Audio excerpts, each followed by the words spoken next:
एक आंब्याची कोई जर काढल्यावर आंब्याचं झाड वाळून गेला आणि त्या वानेराला जर आपण पिटत आणल्या हटकून फाटा मोडणार असते तणकून उडते फाटा धरते पळते फाटा तिकडेच काय करू त्याला आता. शेतीमध्ये सकाळी 6 वाजल्यापासून मोराचा उपद्रव चालू होतो. तर सकाळी मोरं पूर्ण शेताने येतात. पीक जे उगवण झालेलं असते त्या पिकाच्या उगवण झालेले त्या पिकाचे शेंडे वगैरे मोरानं खुडून खातात. तर तो जवळपास सकाळी 8 साडेआठपर्यंत त्यांचा मोराचा उपद्रव असतो. त्याच्यानंतर पुन्हा वानरं. तर सरासरी 9 साडेनऊच्या दरम्यान वानरं पूर्ण शेतात येतात आणि येऊन पूर्ण शेताने फिरून त्याचे पिकाचे नासधूस करणं, पाला वरपून खाणं. तर जवळपास ते 4 वाजेपर्यंत वानराचा त्रास आहे. दिवसभर बी पिटील तर बी वावरातून हलणार वानेर तेवढे तर वानेर आहेत. त्याला आपण करूच तर काय. पुन्हा परत संध्याकाळी 8च्या दरम्यान हरणाचा त्रास. पुन्हा संध्याकाळी हरणं वगैरे येतात पूर्ण शेतानं फिरणं आणि ते पिकाचं आहे ते जनावर जसं आपलं चारा खातात त्याप्रमाणे पिकाचा चारा पूर्ण खाऊन टाकतात. आता एवढे बी झाडं मोठी झालीत नाही यायला अजून बी डुक्करचं भिवा येऊन ते काय करतात साल कातरतात बुडाचं साल कातरलं की झाड वाळून जाते. रात्री रानडुकरं ससे आणि पुन्हा हरणं आणि ह्या जातीचे जनावरं सगळे येऊन ह्या शेतामध्ये माझं हे उकरून बियाणं उकरून खातात पेरल्यापासून. आज मोड निघाल्यापासून आता हो काय इथं पेरलेल्या जमीन आहे.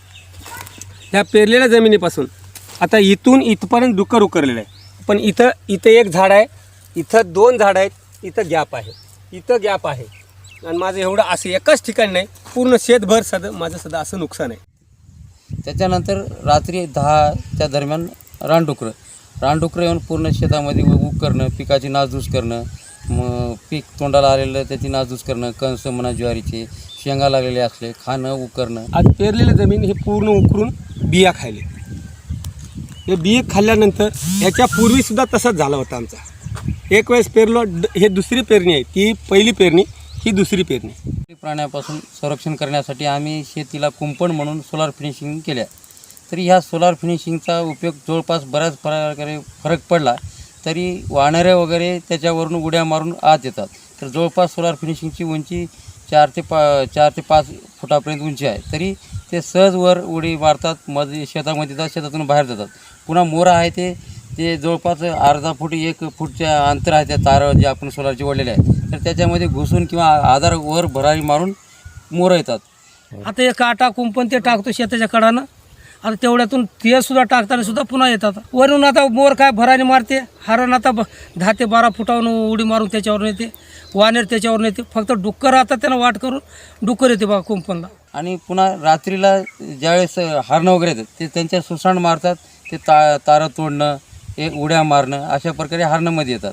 जवळपास 25-30% फरक पडलेला आहे सोलार फिनिशिंगमुळे. होऊ नये म्हणून आम्ही रात्रीला पूर्ण जागरण करून शेतीमध्ये बॅटरी घेऊन फिरत राहणं, आवाज करणं, हुसकावून लावणं, जाळ लावून त्याचं उजेड करणं किंवा लाईट असेल तर ते उपलब्ध असेल तर त्याचे बल्ब लावणं, आरडाओरड करणं असं जवळपास रात्री पहाटे 5पर्यंत हे रानडुकरे आणि हरणाचं ह्या त्रासाला जागरण करतात.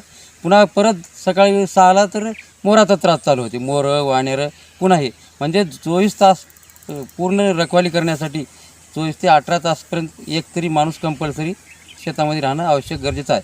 तर ह्याच्या व्यतिरिक्त आपल्याला काय करता येईल तर ह्याच्यासाठी थोडं शेतकऱ्याला मार्गदर्शन करावं. 100 पैकी 25 रावला आहेत, 75 चालले. त्याचं टिकत कसं तरी वावर भरला आहे डुकरामुळं. रात्रीला जर आले बुडातून खोदून काढून कोई खाऊन टाकून दिले खतम. त्याची आंब्याची कोई आता त्या मातोड्याच्या मुद्द्यामध्ये झाली की नाही खतम त्या आज्यात.